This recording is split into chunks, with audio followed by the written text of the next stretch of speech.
दोस्तों इस वीडियो में हम रिपेयर करने वाले हैं इस सिस्का कंपनी की एलईडी ट्यूबलाइट को।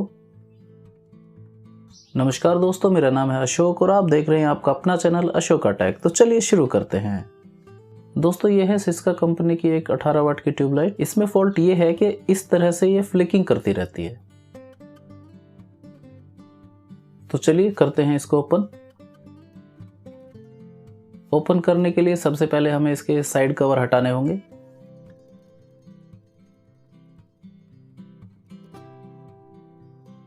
अब अगर पहला कवर हटाते ही आपको एलईडी स्ट्रिप के कनेक्शन मिल जाए तो आपको दूसरा कवर हटाने की जरूरत नहीं है। अगर कनेक्शन इस साइड नहीं है तो आपको दूसरी साइड का कवर हटाना पड़ेगा, क्योंकि एलईडी स्ट्रिप और सर्किट उसी साइड से निकलेंगे जिस साइड में एलईडी स्ट्रिप के कनेक्शन जुड़े होते हैं।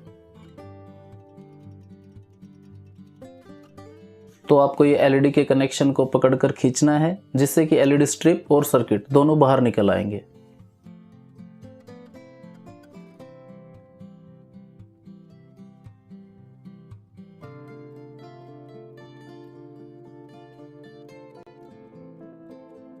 दोस्तों सबसे पहले हम सारी एलईडी को ध्यान से चेक करेंगे कि किसी का कलर ब्राउन या ब्लैक तो नहीं हुआ है, क्योंकि ये फॉल्ट कई बार एलईडी की वजह से भी आता है। कुछ एलईडी ऐसे खराब होती हैं कि उनका फिलामेंट ठंडा रहने पे तो कनेक्ट होता है, तो सर्किट कंप्लीट हो जाता है, एलईडी ग्लो करने लगती है। लेकिन जैसे एलईडी ग्लो करती है वो हीट होती है, हीट होने पे एलिमेंट फिर से डिस्कनेक्ट हो जाता है, वो वापस बंद हो जाती है, कूल होने पे फिर से कनेक्ट हो जाता है। तो इस तरह से वो फ्लिकिंग इफेक्ट आने लगता है एलईडी की वजह से। लेकिन उस तरह की एलईडी हमेशा या तो ब्राउन हो चुकी होती है या ब्लैक हो चुकी होती है। जो एलईडी दिखने में सही है उससे इस तरह का फॉल्ट नहीं होता है।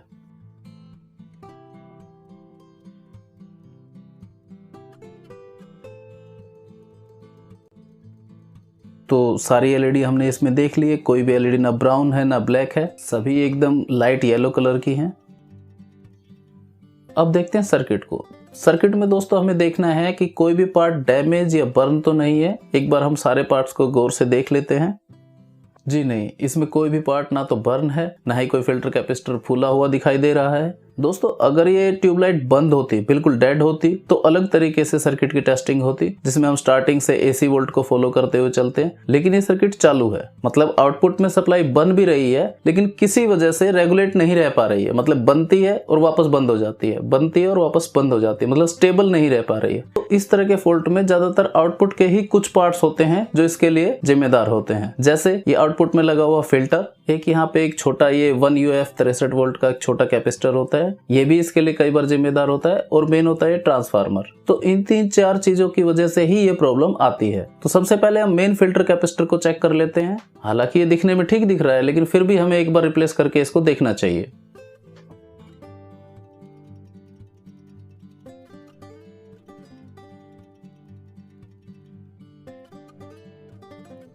ये पुराना कैपेसिटर हमारा 100 UF का है, तो 100 UF का ही हम कोई दूसरा कैपेसिटर लगा के देख लेंगे। एक मेरे पास ये कैपेसिटर है, इसकी वोल्टेज 160 वोल्ट है, जबकि पुराने की 100 वोल्ट है। कोई बात नहीं, लेकिन हमारा फॉल्ट तो कंफर्म हो ही जाएगा कि इसकी वजह से है या नहीं है।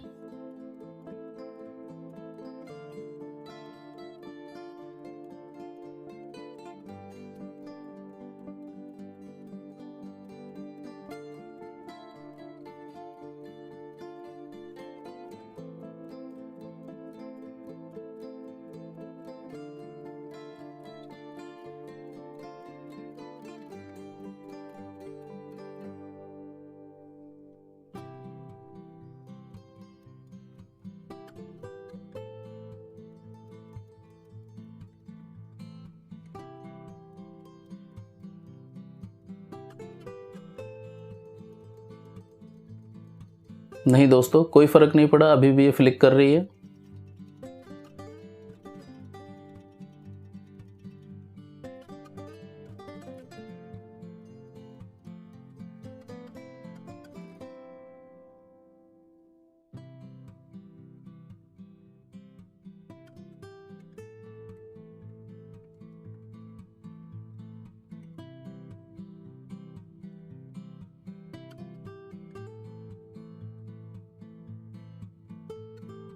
अब एक बार ये छोटा कैपेसिटर भी हम बदल के देख लेते हैं, इसकी वजह से भी ये फॉल्ट हो सकता है। हालांकि ये भी ठीक दिख रहा है दिखने में। तो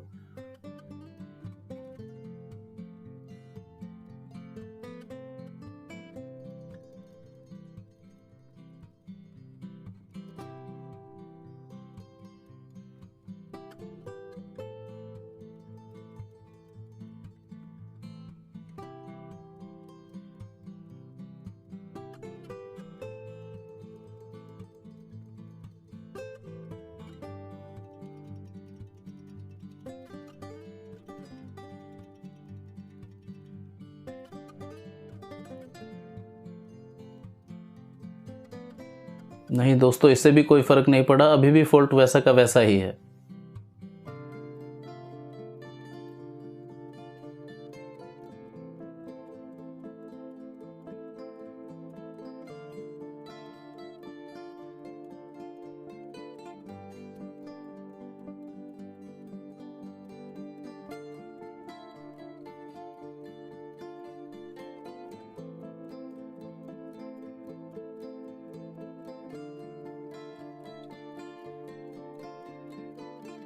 दोस्तों अब बचता है हमारे पास ये इंडक्टर, इसको भी एक बार हम चेक कर लेते हैं। हालांकि इसमें खराब होने लायक कुछ होता नहीं है क्योंकि इसमें एक सिंगल ही वाइंडिंग होती है, लेकिन फिर भी कई बार कुछ वाइंडिंग कम होने से ऐसा हो जाता है कि मान लो कुछ स्टेप के बाद की 3 वाइंडिंग आपस में शॉर्ट हो गई तो कुछ टर्न तो कम हो ही जाएंगे अगर शॉर्ट होने के बाद। तो हो सकता है उस वजह से इसमें इसकी वजह से ये हो रहा हो।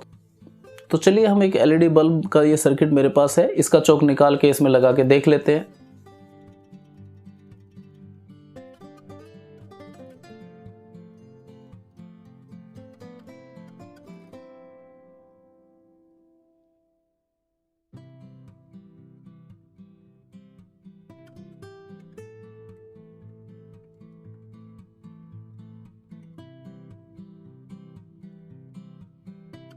ओके दोस्तों, ये देखिए, ये फॉल्ट इस इंडक्टर चौक की वजह से ही था।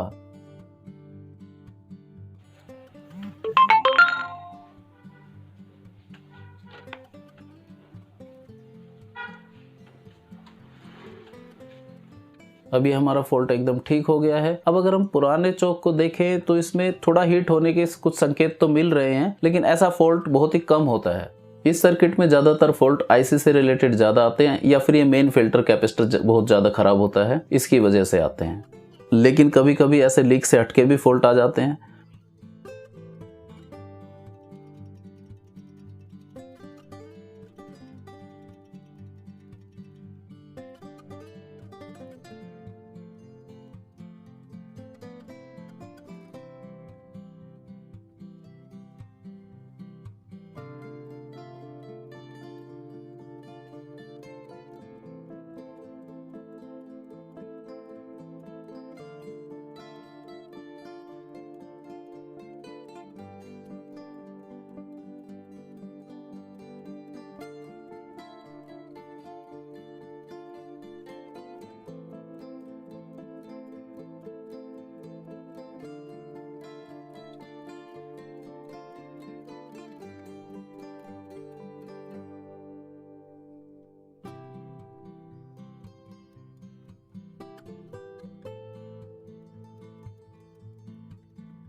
मुझे उम्मीद है दोस्तों ये वीडियो आपके लिए हेल्पफुल रहेगी।